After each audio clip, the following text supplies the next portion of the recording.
계산은 증시 각도기. 네, 안녕하세요. 전투자 증시 나침판 안지원입니다. 네. 쉽지만은 않은 투자 각도기 곽상준입니다. 네, 오늘도 시장은 좀 심심했네요. 코스피가 0.3% 상승은 했습니다. 지난주 금요일 날 좀 많이 빠졌었는데 오늘 소폭 반등했고요. 코스닥은 0.6% 정도 반등을 했습니다. 굉장히 불만스럽죠. 떨어진 종목이 더 많은 날이기도 하고요. 예. 네. 참 개인... 내린 게 얼만데 장난해? 그렇죠. 지난주에 좀 많이 빠졌잖아요. 그러니까. 조금 서운하긴 합니다. 네, 개인 투자자들이 오늘 코스피에서 2,700원 좋네. 그냥 서운해? 나는 아주 야, SS가 막 나오는데 SS 입에서 욕도 아우 뭐 이렇게 예. 막 이런 거 나오는데 나 진짜 근데 오늘 또 증시의 타짜들하고 같이 점심을 먹었는데 3분기가 다들 어려웠다고 고백을 하더군요. 몇몇 그 자문사 운영하시는 CIO하고 이렇게 식사했는데요. 힘들었다고 다들 토로하시대. 9월 달부터 이후부터 뭐 10월 달까지 조금 힘들었을 수도 있을 것 같아요. 네, 저는 특별히 9월이 많이 힘들었는데 오늘 제가 큰 소리 치고 왔습니다. 뭐 3분기 안 어려운 사람이 어디 있어요? 다 어려웠지. 초인인가? 뭐 이러면서 맞죠. 그러나 나는 초인이 되고 싶었으나 네. 난 인간이라는 거, 사이언이 아니었다는 거. 안타깝습니다. 그러니까 지금 뭐냐면 제가 드리고 싶은 말씀 뭐냐면 소위 말하는 타짜 영역에 있으신 분들 투자로 재산을 일구시고 크게 되고 뭐 미래 걱정 전혀 없는 현재점으로 그러시는 분들조차도 이번 3분기는 결과가 안 좋았으니 조금 받아들이시는 게 어떠실까. 죄송합니다. 난 잘했어야 되는데 할 말 없다. 예, 그렇죠.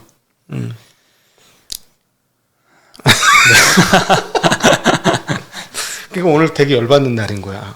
왜 이거밖에 안 올라? 지금 장난해? 지금? 그렇죠. 그렇게 그렇게 많이 먹여놨더니 또 안 먹이죠? 야, 참나. 네. 참 심심해요. 업종 상승률로 봐도 그냥 심심합니다. 오늘 특별한 특징도 없고요. 개인 투자들은 양시장에서 매도를 했습니다. 코스피에서 2,700억, 코스닥 1,700억 매도했고요. 네. 외국인도 오늘 코스피에서는 3,500억 매도했고요. 삼성전자 또 1,100억 정도 또 팔았습니다. 네. 코스닥에서는 그 대신 600억 정도 매수를 했고요. 기관이 오늘 코스피에서 6,300억 이상 매수를 했고요. 코스닥에서 1,300억 정도 매수했습니다. 네.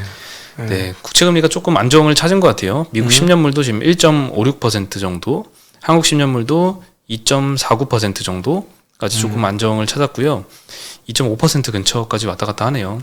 지난주 금요일날 굉장히 이상적으로 급등을 했었는데 조금 떨어졌고요. 은행이랑 보험 업종이 소폭 반등을 했습니다. 네, 지난주에 많이 떨어졌는데 좀 금리가 올랐는데도 좀 과도하게 떨어졌다 싶었는데 오늘은 조금 금리가 하락해도 소폭 반등으로 끝났고요. 서비스 업종이 많이 0.9% 올랐는데요. 여기에 갤럭시아 SM이라는 회사가 있는데 상한가를 갔습니다. 이 갤럭시아 메타버스라는 회사가 있는데 여기서 NFT 디지털 갤러리를 오픈한다. 그냥 요즘 NFT만 갖다 붙이면 다 엄청나게 오르는 것 같아요. 요즘 뭐 NFT의 날이에요. 그래서 오늘 만난 분들이 약간 좀 이러시는 투자자분들이거든. 네. 시장 적응이 안 된대. 젊은 애들이 잘하겠구나 이러고 있어요. 젊은 애들이 잘하겠네 이거는. 감각 있고 그냥 막 치고 빠지는 애들이. 그러니까 거의 느낌 뭐냐면 시장 자체가 비트코인화 되는 거 아니야? 어차피 한국 시장 없어. 그냥 튀겨 먹고 짧게 먹고 해야 돼. 뭐 이런 그 모멘텀 플레이어만 가득한 그런 분위기로 자꾸 넘어가죠. 네, 맞습니다. 그래서 업종은 사실 오늘 뭐 설명할 것도 없습니다. 철강 금속과 화학 업종이 제일 많이 빠졌는데요. 뭐 전통적인 민감 업종이 많이 빠졌고 그리고 2차전지 소재주들 또 좀 많이 하락을 했습니다. 네, 그리고 오늘 수출 데이터가 나왔어요. 10월 달 수출이 사실 지난 9월 달 수출 데이터 나왔을 때 굉장히 좋게 나왔잖아요. 네. 그러면서 10월부터는 조금 걱정되지 않을까 싶었는데 10월까지도 굉장히 잘 나왔습니다. 네. 24% 전년 대비 증가한 555억 달러 수치가 나왔고요. 지난 9월에 이어서 역대 2위 규모입니다. 10월까지 올해 누적 수출액을 보면은 5,232억 달러인데요. 네. 작년 1년간의 수출액을 상회를 했습니다. 네. 작년 1년간이 5,125억 달러인데요. 이걸 상회를 했고 10월까지 누적 5천만 달러를 상회한 거는 2018년 이후 처음입니다. 2018년 그때 아마 반도체 제일 많이 팔렸던 그때일 거예요. 네. 네. 그리고 이제 사실 이번에 올해 누적으로 10월 달까지 작년 1년간을 넘었다고 했을 때 작년은 코로나 때문에 수출 안 됐잖아라고 생각을 했는데 그 전 코로나 이전 직전보다도 잘 했으니까 굉장히 수출이 호조인 건 맞습니다. 그러니까 내가 계속 우리 김한진 박사님 와서 안 된다 자꾸 이러시길래 약간 따지듯이 물었잖아요. 제가 가서 아니 옛날 장조가 가서 수익 좋았을 때는 반도체나 화학조선이나 자동차가 캐리를 했고 몇몇 특정 업종이 캐리를 해가지고 한번 진짜 뿅 하고 나왔던 거고, 이번 거는 대대적으로 전 업종이 고르게 상승해서 오른 건데 수익의 질이 틀리지 않습니까? 내가 막 따졌었지. 그러셨군요. 그래도 계속 뭐 초지일간 안 좋게 보시더라고 시장을. 근데 이익의 질이 진짜 좋아졌어요. 이건 우리 인정해야 할 것 같아. 옛날하고는 달라요. 이익의 질이 전방위적 산업 전방위적으로 지금 다 좋아지고 있거든요. 네. 예. 이런 적이 없었어요. 그러면 이거는 똑같은 이익이라면 멀티플 10보다 더 많아야 되는 게 아닌가? 뭐 거꾸로 너무나 모든 게 다 좋았으니까 앞으로 모든 게 다 나빠질 거야. 이렇게 보시려면 뭐 어쩔 수 없지만 그렇게 보시려고 작정을 하셨다면, 근데 과거 어떤 때보다도 한 업종이 캐리를 한 게 아니고 여러 모든 업종들이 다 좋아져서 오른 거라서 조금 더 탄탄하지 않을까 싶고, 내년도도 일단은 올해보다는 수익은 더 높을 거라고 일단 컨센은 예상은 하고 있죠. 네. 예, 수입을 보면은 37.8%, 수출보다는 뭐 증가율은 더 높은데요. 네. 그래도 무역 흑자입니다. 538억 6천만 달러 수입이 됐고요. 무역 수지는 18개월 연속 흑자 기록하고 있습니다. 수출의 품목별로 비중 상승률을 보면 석유 제품이 140%, 석유화학 68%, 컴퓨터 52%, 철강 33%, 반도체 29%, 디스플레이 20%, 주요 품목들이 전부 다 호조세를 보였고요. 네. 차량용 반도체 부족 영향을 제일 많이 받은 게 자동차랑 자동차 부품. 네. 여기는 각각 4.7%, 1.2% 감소를 했습니다. 네, 이 두 품목 빼고는 나머지는 다 호조세를 보였고요. 네. 오늘 사실 오늘부터 리오프닝 위드 코로나 시작하잖아요. 11월부터는 이제 24시간 합니다. 카페랑 식당이랑. 그래가지고 네. 리오프닝 주들이 좀 오를까 싶었는데 오늘 대표적으로 호텔 신라가 목표가 하향 리포트가 줄줄이 나오더라고요. 아침부터. 모건 스탠리가 일단 투자 의견 매도 유지를 하고 있고요. 목표가는 85,000원 제시하고 있습니다. 노무라가 목표가를 63,000원으로 하향을 했습니다. 투자 의견도 매도로 하향을 했고 삼성증권에서 목표가를 106,000원으로 하향을 했고요. 3분기 영업이익이 209억 나왔습니다. 컨센서스가 한 480억 되는데 한참 미달을 했고요. 면세 부분이 특히 실적이 좋지 않았습니다. 중국 시장 향후 불확실성 때문에 수요 둔화가 우려가 된다. 이런 거는 계속 나오는 얘기고요. KB증권 리포트를 보면은 위드 코로나로 관광객의 면세 그리고 호텔 매출 회복 기대감은 유효하지만 중국의 보따리상 수요가 크게 둔화된 것이 가장 큰 걱정거리라고 합니다. 아무래도 지금 중국 보따리상이 100% 의존할 수밖에 없는 이 현재 상황에서 면세 업체 간의 과도한 경쟁까지 겹쳐가지고 굉장히 안타깝다라고 평가를 하고 있습니다. 많이 빠졌어요. 그래도. 예, 오늘 네. 호텔신라가 7.8% 빠졌고 신세계가 4% 빠졌습니다. 지금 뭐 면세업자들은 지금 그 거대한 따이공들한테 거의 도매로 장사하고 있으니까 네, 마진이 없죠. 그렇죠. 네, 마진이 없습니다. 지금 뭐 3% 이렇게 얘기하고 있죠. 마진이 3%밖에 안 되는 상황이기 때문에 지금 오히려 이제 좀 풀려서 관광객이 밀려 들어오면 좀 뭐 5%건 10%건 좀 비싸게 팔 거 아니에요. 소매를 하니까. 그건 도매뛰기라서 지금은 너무 안 좋은 거지. 네, 그렇죠. 그리고 A스토리가 오늘 또 급락했습니다. 지난주 월요일 날 한 20% 빠졌잖아요. 네. 이게 그 주말간에 지리산 첫 방영 이후에 월요일 날 빠진 거거든요. 뭐 CG에 대해서 좀 안 좋은 호평이 있고 했는데 또 이번 주말에 또 방영을 하니까 또 월요일 돼서 또 13.7%나 급락을 했습니다. 지난번에는 그 시청률은 10%가 넘었거든요. 2회 기준으로. 네. 근데 이번에는 이제 3회 기준으로 시청률이 7.85%로 조금 떨어졌습니다. 그리고 여전히 CG하고 배경음악, PPL 이게 이제 몰입을 방해했다 이런 호평들이 나오고 있고요. 오싹한 스토리 때문에 오히려 등산 가기가 꺼려진다는 평도 있다고 합니다. 그래서 이 지리산 영화를 보고 등산객이 더 많아지고 막 서로 다 산에 가고 싶어하고 이게 이렇게 돼야지 이제 네파 그 PPL 하잖아요. 예, 거기서도 이제 많이 팔릴 텐데 오히려 반대로 등산을 가기 싫다는 평이 있어요. 저도 이거 드라마는 안 봤지만 그래서 오늘 네파 OEM사인 태평양물산도 주가가 7% 정도 하락을 했습니다. 그리고 전반적으로 이제 콘텐츠 회사들도 조금 떨어졌는데요. 제이 콘텐트리도 6% 하락, 스튜디오 산타클로스도 5% 하락했습니다. 아니 뭐 저기 등산 가지 말고 영화만 봐 이런 의도 아닐까? 아 그래요? 지리산은 가지 말고 지리산만 봐. 죄송합니다. 죄송합니다. 네. 네. 근데 역시 이게 많이 오른 만큼 그만큼 하락도 굉장히 세게 나오는 것 같습니다. 아까 그리고 초반에 이제 수급 말씀드릴 때 기관들이 엄청나게 많이 산 걸로 나오는데 프로그램 매수일 가능성이 매우 높습니다. 지금 프로그램 베이시스가 많이 벌어졌어요. 한 14% 종가 기준으로 1포인트 죄송해요. 1포인트 정도 벌어졌으니까 프로그램 매수가 들어오기에 훨씬 더 좋은 상황이죠. 선물 매도, 프로그램 매수, 현물 매수. 네. 그런 상황입니다. 네. 그렇게 보시면 되겠고, 그러니까 큰 의미는 두지 말라는 말씀을 드리면서, 그러나 베이시스가 많이 벌어졌으니까 앞으로 시장을 좋게 보는 세력들이 많이 들어올 수 있다라는 것까지는 고려하셔도 될 것 같습니다. 예, 그리고 오늘 메리츠 증권에서 2차전지 소재주들이 좀 너무 과도하게 하락했다 이런 리포트가 나오는데요. 양극재 가격은 킬로와트 시당 단가가 핵심인데, 니켈 비중 93%의 NCMA 양극재가 상용화 됐을 때 NFP 배터리의 단가가 싸다 이런 장점은 좀 사라진다 이런 의견을 냈습니다. 93%? 네, 93% 양극재가 상용화된다면 높은데. 네. 네. LFP의 배터리 무게당 이 에너지 밀도는 하이니켈 NCM 기준으로 60% 수준이고요. 1kWh의 배터리에 필요한 양극재 용량은 NCME가 1.5kg 들어갈 때 NFP는 2.5kg 들어간다고 합니다. 이렇게 추정을 해보면 1kWh 기준 하이니켈 NCM의 양극재 비용은 35.4불 정도로 추정을 했고요. 반면에 LFP는 34.4달러. 무게 차이를 고려하면 연비로 인해서 동일 kWh를 구성해도 주행거리는 NCME가 더 높다. 따라서 사실상의 가격 차이는 뭐 크지 않다라고 봐도 무방하다 이렇게 의견을 냈고요. 결론은 이제 소재 원재료 확보에 대한 불안감이 아직은 존재해서 LFP 배터리에 경쟁력이 부각이 되고 있는데 원재료 수급이 조금 안정화된다면 현재 소재주 하락은 반등할 것이라는 의견을 줬습니다. 네. 다만 이제 화재 안전성에 대한 언급은 리포트에는 없더라고요. 그래서 이 화재 안전성에 대한 의구심도 좀 해소되어야지 주가 반등을 하지 않을까 이런 생각이 들고요. 오늘 에코프로하고 LNF만 소폭 플러스 기록했고요. SKC는 마이너스 5% 넘게 하락했고 첨보 마이너스 4%, 대주전자재료 3.7% 하락, 줄줄이 조금 하락세를 계속 이어가고 있습니다. 네. 사실 분란 효과도 되게 크다고 봐야 되겠죠. 그건 무시는 못할 것 같긴 해요. 네. 그리고 뭐 저번에도 말씀드렸지만 외국계에서는 아직 그 불이 또 날 수도 있다 이런 의견을 유지를 하는 곳이 있어가지고 아직 의구심이 완전히 해소되지는 않은 것 같습니다. 네.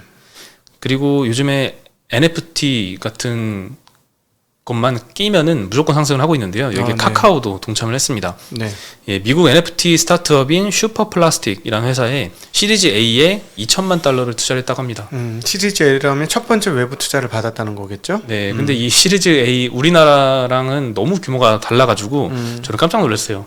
이게 보통 상장사의 유상증조 규모급이잖아요. 200억 받을 수도 있지 왜? 와, 시작부터 200억을 쏘는 국가인 대단한 것 같습니다, 미국은. 네, 그리고 이 슈퍼플라스틱은 3D로 구현한 캐릭터를 만들고 이 NFT 기반의 예술품 경매 사업을 진행하는 회사고요.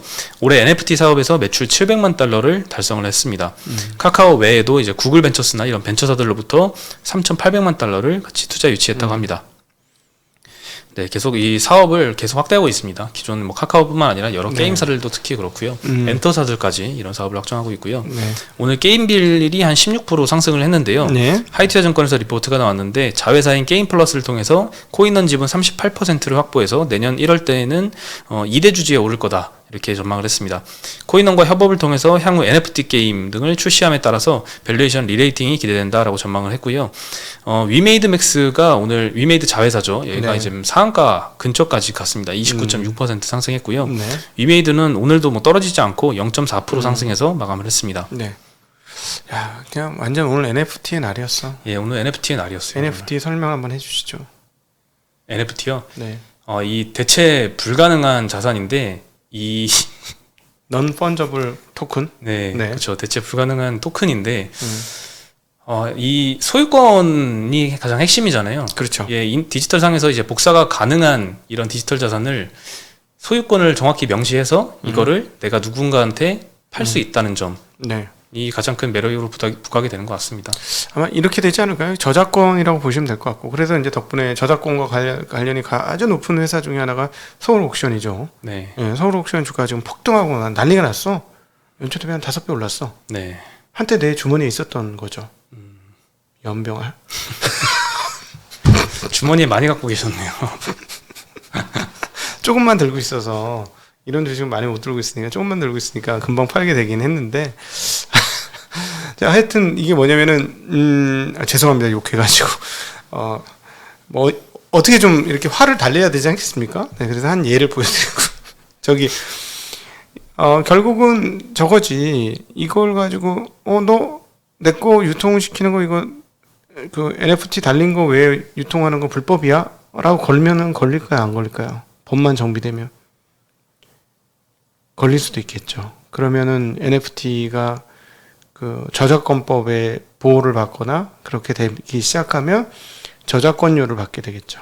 네. 예, 그것까지 지금 생각을 하는데 그것까지 하려면 법 정비까지 되어야 되는 거니까 사실상은 시간은 상당히 걸릴 건데 지금은 시장에서 지금 투자할 게 없다 보니까 이런 쪽으로 더 확 붙은 게 아닌가 싶습니다. 당장 돈 벌기까지는 시간이 좀 걸릴 겁니다. 이제 투자했는데 언제 돈 벌 거야? 네. 회사 오늘 시작했는데 내일부터 돈 버나요? 그런 일은 없다고 보셔야죠. 네. 예, 그리고 카카오 게임즈가 오늘 10% 정도 상승을 했거든요. 오늘 게임주들도 다 같이 좋았습니다. 오딘 개발사인 라이언하트 스튜디오 원래 지분을 한 20% 정도 갖고 있었거든요. 근데 추가로 이번에 30% 정도 추가로 인수 계약을 체결을 했고요. 4,500억 정도 투자를 했습니다. 이제 총 한 52% 정도까지 지분이 올라가게 돼서 대표 최대 주주로 등극하게 됐습니다. 그리고 이제 요 유상증자를 이번에 3자 배정 유상증자를 카카오 게임즈가 했거든요. 투자자가 라이온아트 스튜디오의 김재영 대표입니다. 네, 이 투자금으로 이제 이 라이온아트 스튜디오 지분 매입을 할 것 같고요. 지난 6월에 오딘을 이제 국내 시장에 퍼블리싱에서 앱스토어 매출 1위를 상당히 오랜 기간 지속을 하고 있고요. 네. 향후 이제 카카오 게임즈의 오딘은 이 글로벌 판권 계약도 진행을 한다고 합니다. 네, 그래서 향후에도 계속 기대가 되고요. 펄어비스도 오늘 5% 올랐고요. NC소프트, 리니지 월드가 이제 곧 나옵니다. 네. 여기도 3.3% 올랐고 컴투스 2%, 크래프톤 1.8% 상승을 했습니다. 게임 회사 좋습니다 요즘. 네. 게임 회사도 계속 NFT 결합을 계속 하고 있습니다. 네, 네. NFT도 뭐 무슨 코인 뭐 해가지고 아주 난리도 아니네요. 네, 네. 뭐 게임을 통해서 이제 돈을 벌 수 있는 P2E 비즈니스 그리고 이제 다날도 오늘 9% 정도 상승을 했는데요. 요거는 이제 실제 생활에서 이 코인을 가지고 결제에 활용하는 이런 조금 다른 활용 방식입니다. 계열사 이제 플렉스페이라고 있는데요. 이 플렉스페이가 갤러리 K라는 회사하고 제휴를 맺고요. 미술품 구매 시에도 코인을 통해서 선구매 후결제 시스템을 적용을 한다고 합니다. 네, MZ 세대들의 이제 미술품 구매가 점점 활발해지는 상황에서 정말? 예, 활발해지고 있다고 합니다. 요 NFT를 결합을 해서 이제 미술 작품 예전에는 미술 작품을 뭐 30억 주고 산다, 몇 억 주고 산다 이거 하는 거는 단순히 미술 작품에 대한 이 우리 집에 하나 놓고 싶어서 이런 상류층의 취미 생활이었는데 NFT가 이제 접목이 되고 나서부터는 약간 투자 자산 개념으로 좀 많이 MZ 세대들도 좀 눈을 기울이는 것 같아요. 비트코인에서 돈 많이 벌었네. 그거네. 비트코인에서 돈 많이 벌었어요. 돈 많이 번 사람들이 지금 많이 나오고 있는 것 같습니다. 비트코인으로 돈 많이 벌었으니까 이거 하는 거지. 저는 그렇게 보이네요. 비트코인으로 돈 많이 버는 사람들이 이거 시장을 지금 만들어가는 건데 이 시장이 계속될지에 대해서는 솔직히 전 잘 모르겠습니다. 예. 그래서 이번에는 이제 미술품 결제 시에도 다날의 페이코인이 처음으로 활용이 되고 있는 사례고요. 다날은 또 이런 사업을 계속 진행하고 있습니다. 박승철 헤어 스튜디오라고 여기가 헤어 브랜드 샵 1위라고 하는데요. 네. 뭐 몇백 개 이렇게 가맹점 갖고 있더라고요. 여기하고 MOU를 맺고서 페이코인을 통한 결제 서비스도 지금 진행을 하고 있습니다. 기존에도 저도 몰랐는데 편의점, 음식점, 영화관, 골프 등의 여러 오프라인 매장에서도 이 페이코인을 통한 결제가 가능하다고 합니다. 오늘 9% 정도 다날에 상승을 했고요. 네. 이제부터 진짜 우리나라가 위드 코로나 시행을 하는데 동남아에서도 진행이 되고 있습니다. 네. 예전에 계속 동남아가 열려야 된다 그런 말씀하셨잖아요. 그렇죠. 네. 네. 근데 이제 동남아 일부 지역이 지금 관광객을 11월부터는 받기 시작하고 있습니다. 네. 동남아 지역은 이제 요거 안 그래도 시급할 수밖에 없는 게 GDP에서 관광 수입이 차지하는 비중이 12% 정도가 됩니다. 네. 네. 근데 이제 가장 먼저 대규모로 국경을 개방하는 국가는 태국입니다. 급했지. 저 왕조 망하게 생겼는데 지금. 예, 급하죠. 그 한국을 포함한 46개국 대상으로 백신 접종 완료자에게 입국을 허용한다고 하고요. 태국은 직간접적으로 관광업이 GDP의 20% 가까이 차지한다고 합니다. 네. 예, 개방이 늦어지면 타국한테 관광 수요를 뺏길 우려 때문에 이렇게 급하게 서두르는 것 같고요. 네. 태국의 작년 GDP가 저도 깜짝 놀랐는데 마이너스 6.1%입니다. 그러니까. IMF 위기 때 마이너스 7.6이었는데 거의 뭐 그 이후 최악의 수치이고요. 6.1 중에 한 2%는 한국 사람 거 아닐까? 그건 잘 모르겠는데. 태국 안 가봤어요? 태국 가봤는데 워낙 전 세계에서 많이 오잖아요. 많이 오긴 하죠. 예. 근데 아시아 한국 사람 많던데. 한국 사람도 많죠. 많죠. 뭐 푸켓 예. 같은 데 가면 한국 사람 덩어리잖아 다. 방콕도 많죠. 방콕도 많아요. 네. 그러니까 집에서 방콕 안 하고 방콕에서 방콕 하는. 그렇죠. 네. 죄송합니다. 오늘 제가 좀 못 먹어서 좀 한이 맺힌 날이네. 네. 예. 그리고 싱가폴 또 8월부터 위드 코로나 시행 이미 하고 있는데요. 11월부터는 개방 범위를 점차 확대를 할 예정입니다. 네. 한국은 15일부터 무격리 입국 국가 리스트에 포함이 될 예정이고요. 그러니까 바로 놀 수 있다는 얘기죠. 그렇죠. 격리 기간이 필요 없죠. 그리고 이외에도 이제 말레이시아, 베트남, 인도네시아, 캄보디아도 부분적으로 관광지를 개방할 예정이고, 반면 아직 개방을 못 하고 있는 국가는 필리핀, 미얀마, 라오스입니다. 여전히 확진자 수가 많거나 여기 많대요. 네, 쿠데타가 아직 진행 중이라서 위험하거나 이런 상황인 것 같습니다. 야, 드디어 문이 열리고 있군요. 네, 난 이런 생각을 오늘 해봤어. 최근에 한국에서 골프 열풍이 불지 않았어요. 주식 열풍 이후 골프 열풍이 불잖아요. 방송 같은데 뭐 엄청나게 많이 쓰잖아요. 그래서 저희 때는 정말 꿈도 못 꿨던 일들이 막 지금 TV에서 나오고 난리가 났는데, 이 사람들이 이제 새로 편입을 한 거예요, 시장에. 그래서 이제 골프존 같은 것도 주가가 되게 좋았잖아요. 네. 근데 만약에 지금 내년도까지 이게 이어지면 일단 올해 안에는 잘 못 나갈 거 아니에요. 어찌 되었건 이제 열렸다고 바로 빼꼼하게 바로 나가지 못할 테니까. 근데 이 늘어난 세대들이 지금 골프장 비용이 한 2배 올랐답니다. 어마무시하대요. 그리고 내년에 또 올린답니다. 그러니까 어떻게 되겠어요? 왜냐면 골프장 입장에서는 평생 이런 적이 없었어. 미어 터지고 있는 난리가 난 국면인데, 그럼 이런 사람들이 왜 해외로 나가지 않을까? 왜냐면 우리나라 주말에 이틀 칠 돈이면은 다른 나라 나가서 한 일주일 먹고 쓰고 자고 놀고 골프 치고 돌아올 수도 있거든요. 옛날 기준이라면 네. 모든 게 이제 비행값 싹 올라가고 그러면 옛날만큼 안 되겠지만, 그렇게 되면 이 외국으로 나갈 때 수혜를 받는 기업들은 어딜까? 한번 고민해봐야 될 것 같아요. 해외로 많이 나가보자 할 것 같아. 네. 예. 알겠습니다. 네. 오늘도 참 심심한 장이었는데요. 오늘 제가 실수가 많았습니다. 네. 네. 저희는 이따 8시에 연합인포맥스에서 뵙겠습니다. 연합인포맥스에서 오건영 부부장 나오죠. 네. 네. 그리고 김경환 애널도 나옵니다. 좋은 거실을 볼 수 있는 좋은 시각이 되지 않을까 싶고, 그냥 오건영 부부장하고 짜장면 내기나 한번 해볼까? 네? 짜장면 내기 9월에 할 것 같아. 아니 11월에 할 것 같아요. 12월에 할 것 같아요. 하면서 9월이요? 아 11월. 11월이나 12월. 아, 네. 알겠습니다. 짜장면 내기 좀 약한데요? 저랑도 탕수육 내기 하시면서 아니 안 그렇게 더 세게 부르면 은행원이잖아요. 아, 네. 은행원은 세게 부르면 안 합니다 이런다고. 아, 그런가요? 아 은행원도 모르는구나. 리스크를 지기 엄청 심해요. 리스크 안 져요 절대. 네. 알겠습니다. 네. 그러면 저희는 오늘 여기서 인사드리겠습니다. 안녕.